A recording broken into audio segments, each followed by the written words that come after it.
The technique I'm going to talk to you about today is Forefist punch and how to apply that to breaking.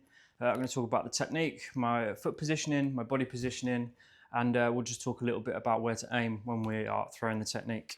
So you might take some of what I say on board, some of it might not apply to you, you might not get on with it. Hopefully I can just give you pointers that help you develop your own technique and your own way of breaking. So the first thing I'll talk about is where I set up from. Height-wise, I'd set this up at the same height as I do for my side kick, turning kick and reverse turning kick. My knife hand strike I have slightly higher, but the punch I have at the same height as the kicks. It'll become more evident why when we start to talk about the positioning of the feet. So in terms of distance from the board, I would set up about half a stance away from where I want to finish, because I do need to use some momentum to get in towards the board and use my legs to break as well as my hands. The next thing to think about then is where I'm actually going to step. So I always start in a guarding stance. I think it's just good practice to start in a guarding stance and finish in a guarding stance. So from here, I would step my front foot forwards into almost a low stance if I was doing a pattern. Now what that allows me to do is get quite a low center of gravity. I've got a big base of support and it starts to throw my body forwards. The other thing that it does is it brings my shoulders down, so I'm more closely in line with the line of the board. So that's what I'm going to do with my feet. And now we'll talk about what I'm going to do with the hands. So I studied my breaks and I've slowed them down and looked at them, and I personally adopt quite a traditional technique when I do the hand strikes for breaking. So I do use a reaction arm, very much the same as a knife hand strike. I use a reaction arm like I would in my patterns for that too. So that's how I'm going to teach it today, and you can try it and see if that works for you. So from here, I'm going to do that movement with my foot.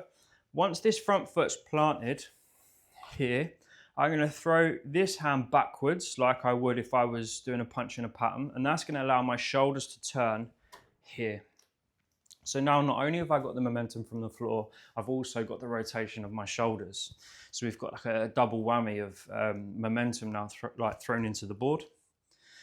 So the next thing we want to think about is where am I aiming in terms of distance through the boards. So when we look at, or when we listen to instructors talk about breaking, they'll always tell you to aim through the boards. Now when you start out breaking, that's really good advice, because you don't want to just hit the surface of the board.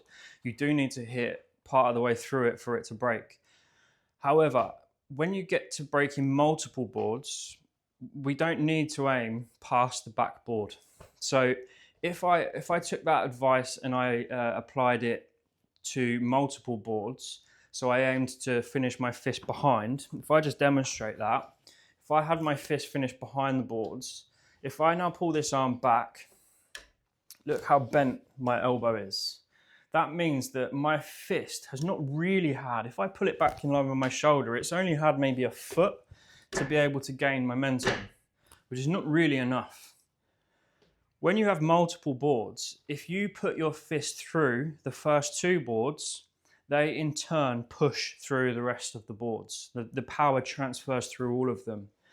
By aiming through the first two boards, if I do that same example there, if I put my fist in line with the first two boards here, and then I put my fist on the board, I've got much less of an angle at my elbow. So if I now bring this back to my shoulder, if you look at how much bigger that distance is, my fist has got much more time to gain momentum. So we've talked about the foot positioning, we've talked about how to rotate the body, how to throw the legs in, and we've talked about where to aim. So there are a few things that we can consider and we can tweak in our own technique. Now I did talk about this in the knife hand strike video.